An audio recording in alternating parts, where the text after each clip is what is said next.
कीजिए।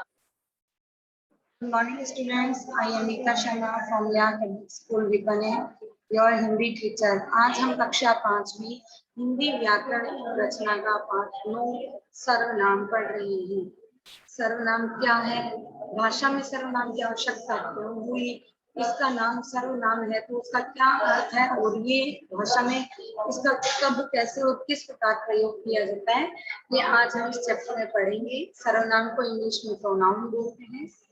महाभारत एक अमर ग्रंथ है। महाभारत में पांडवों और कौरवों के युद्ध का वर्णन किया गया है। मुख्य कथा के अतिरिक्त महाभारत अनेक सुंदर कथाओं से भी भरा पड़ा है, किंतु महाभारत की मुख्य कथा धृतराष्ट्र और पांडु पुत्रों के युद्ध और संघर्ष पर भी आधारित है। महाभारत के युद्ध का क्या परिणाम हुआ, इस परिणाम को सभी जानते हैं। महाभारत के संबंध में आज भी यह बात कही जा सकती है कि महाभारत संसार के प्रसिद्ध ग्रंथों में से एक है। ये हमने जो पैराग्राफ पढ़ा इसमें सिर्फ महाभारत के ही बारे में वार्तालाप की गई है, लेकिन महाभारत शब्द को एक से अनेक बार बार दोहराया गया है, जबकि इसकी आवश्यकता नहीं थी। तो इस आवश्यकता के अकॉर्डिंग महाभारत मान लो किसी शब्द को बार बार रिविजन ना करके, रिवाइज ना करके उस शब्द के स्थान पर कोई अन्य शब्द यूज में ले लिया जाए तो वो क्या कहलाएगा, हमारा सर्वनाम। यानी सर्वनाम की परिभाषा हमारी क्या होगी, जो शब्द संज्ञा के स्थान पर प्रयोग में लाए जाते हैं उन्हें हम क्या कहते हैं, सर्वनाम कहते हैं। अब देखिए सर्वनाम का प्रयोग करते हुए हमने इसी पैराग्राफ को वापस लिखा है। महाभारत एक अमर ग्रंथ है। इसमें अब महाभारत के लिए ही इसमें शब्द आया है। इसमें पांडवों और कौरवों के युद्ध का वर्णन किया गया है। मुख्य कथा के अतिरिक्त यह अनेक सुंदर कथाओं से भी भरा पड़ा है, किंतु इसकी मुख्य कथा धृतराष्ट्र और पांडु पुत्रों के युद्ध और संघर्ष पर ही आधारित है। इसके युद्ध का क्या परिणाम होगा उसे सभी जानते हैं। इसके संबंध में आज भी यह कही जा सकती है कि यह संसार के प्रसिद्ध ग्रंथों में से एक है।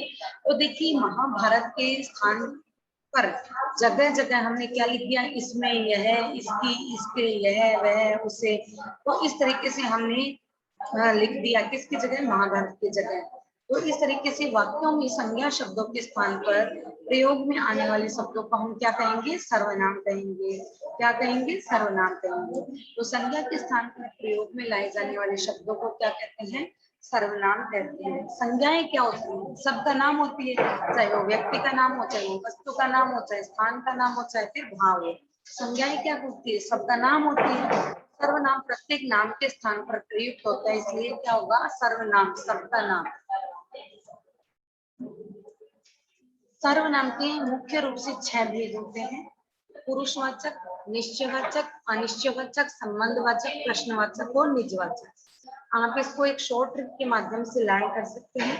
पुरुष ने प्रश्न किया, निश्चय किया, अनिश्चय किया, संबंध किया निज से। ये मैंने आपको लर्न करने का तरीका बताया है, आपको लिखना नहीं है एग्जाम में ऐसा। पुरुष, प्रश्न, निश्चय, अनिश्चय, संबंध और निज। पुरुष ने प्रश्न किया, निश्चय किया, अनिश्चय किया, संबंध किया निज से। यानी पुरुषवाचक, प्रश्नवाचक, निश्चयवाचक, अनिश्चयवाचक, संबंधवाचक और निजवाचक। सबसे पहला हम पढ़ते हैं पुरुषवाचक। जो सर्वनाम शब्द किसी पुरुष जाति के नाम के स्थान पर प्रयुक्त होता है वे पुरुषवाचक सर्वनाम कहलाते हैं। जैसे मैं, तुम, हम, वह, उसका, उसके, मेरा, हमारा, तुम्हारा, तुम। तो ये पुरुषवाचक सर्वनाम है। उसको हमने 3 पार्ट में डिवाइड किया है। कैसे, फर्स्ट पर्सन, सेकंड पर्सन और थर्ड पर्सन। आप इंग्लिश में सुना होगा, फर्स्ट पर्सन, सेकंड पर्सन और थर्ड पर्सन।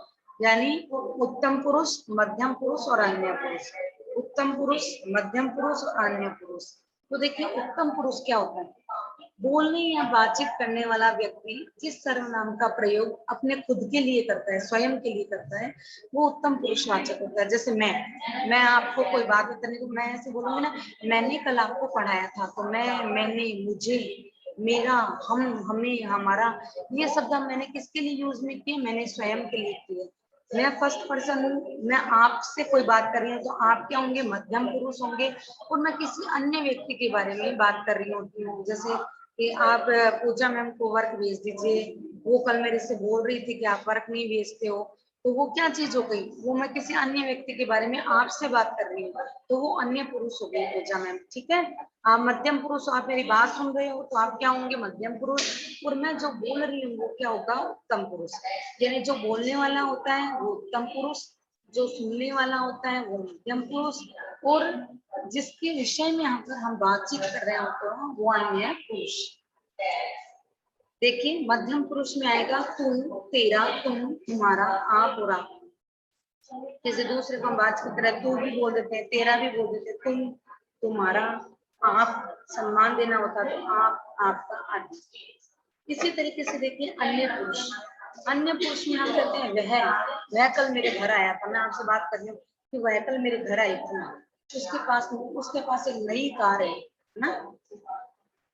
तो इस तरीके से वह, वे, उसका, उसकी, उनका, उनकी, उनसे, ये क्या होंगे आपके अन्य पुरुषवाचक होंगे।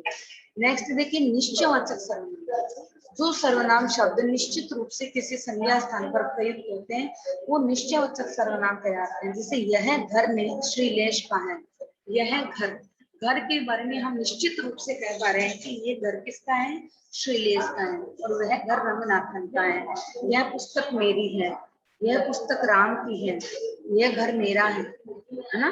तो ये सारी क्या है, निश्चित रूप से किसी चीज के बारे में कोई वर्णन कर देते हैं तो वहां पर निश्चयवाचक सर्वनाम होगा। यानी जहाँ पर हम प्योर मतलब प्योरिटी मतलब श्योर हो जहाँ पर किसी चीज के बारे में, तो वो निश्चयवाचक सर्वनाम ही होगा। नेक्स्ट देखिए अनिश्चयवाचक सर्वनाम।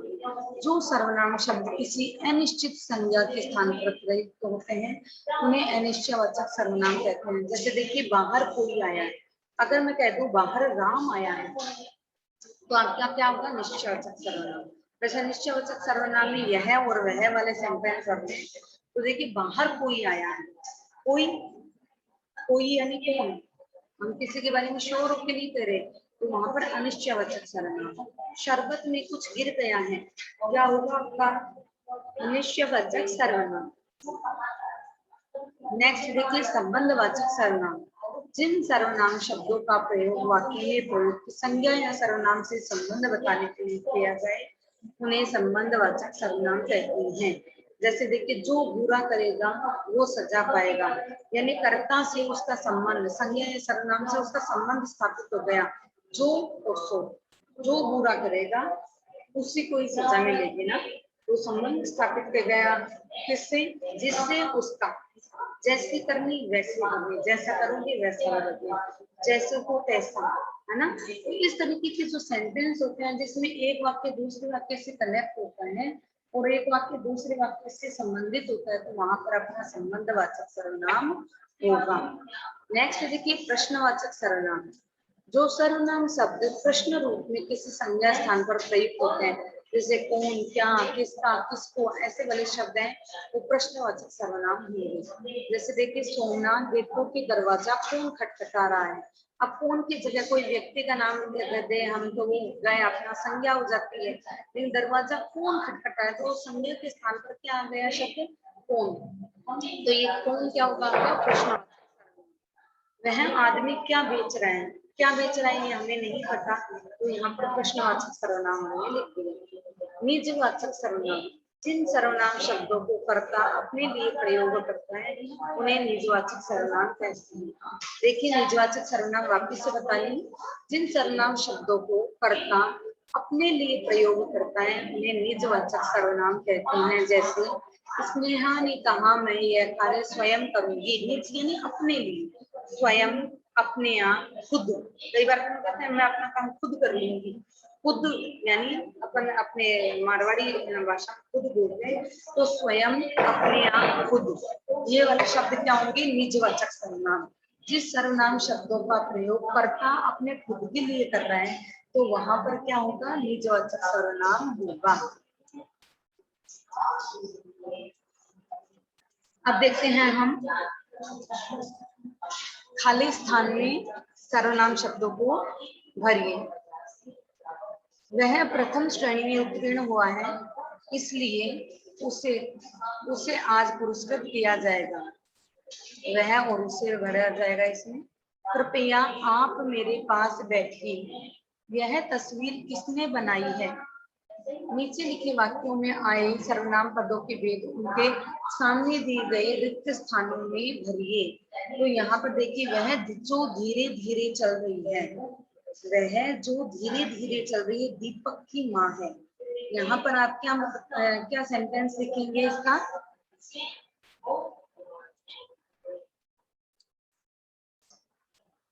जोर जोर से कौन बोल रहा है?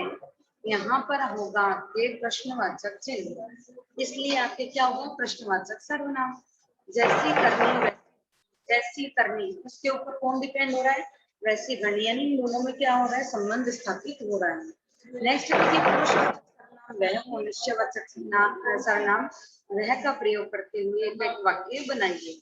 तो देखिए, निश्चयवाचक सर्वनाम वह से बनेगा, वह किसका? वह राम का घर है, वह पुस्तक मेरी है। ये क्या होगा? निश्चयवाचक सर्वनाम। यही आप पुरुषवाचक सर्वनाम भी लिखेंगे तो लिखेंगे, वह कल मेरे घर आया था, यानी आप किसी पुरुष के लिए कह रहे हैं, ठीक है? वह राम का मित्र है, ठीक है? वह मेरी माँ है ना। तो इस तरीके से आप क्या होंगे? उसके प्रश्नवाचक में आएंगे। नेक्स्ट देखिए, सही सर्वनाम शब्दों का प्रयोग करके वाक्य बनाइए। मुझको चाय पीनी है, मुझको की जगह आपके लिखेंगे मुझे चाय पीनी है। उन्होंने बाजार जाना है, उन्हें बाजार जाना है। हमारे को सामान लेना है, हमें सामान लेना है। नेक्स्ट देखिए, निम्न सर्वनाम शब्दों का वाक्य में प्रयोग कीजिए। हम कल जयपुर जाएंगे। उनको उनको उनको हमारे साथ जरूर जाना चाहिए।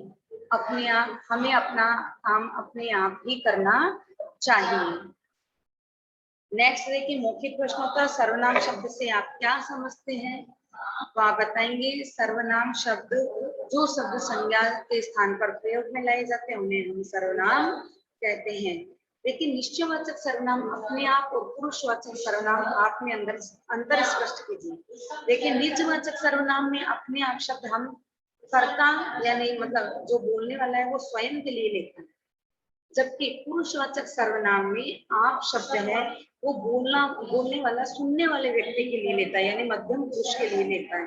जबकि निजवाचक सर्वनाम में व्यक्ति स्वयं के लिए अपने आप शब्द यूज में लेता है, और पुरुषवाचक सर्वनाम में आप है वो उत्तम पुरुष है, वो मध्यम पुरुष के लिए काम में लेता है, यानी दूसरे के लिए काम में लेता है।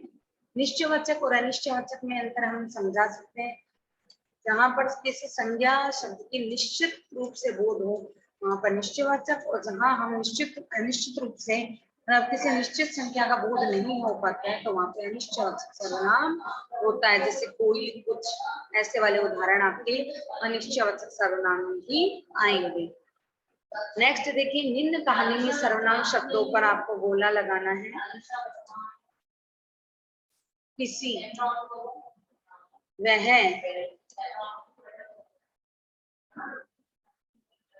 उसके, उसके, वह,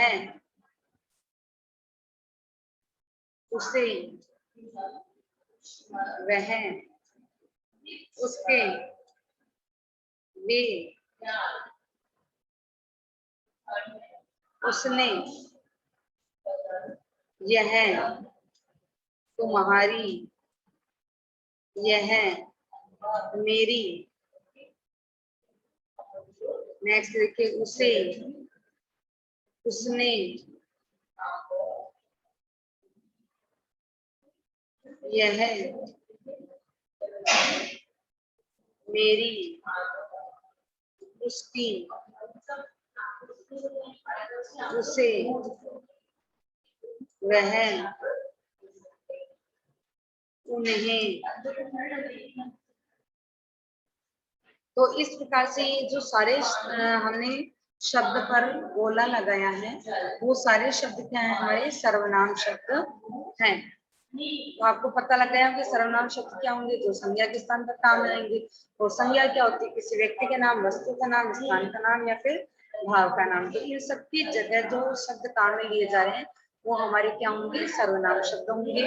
तो आज की कक्षा में सर्वनाम का चैप्टर हमारा यहीं पर समाप्त होता है। धन्यवाद।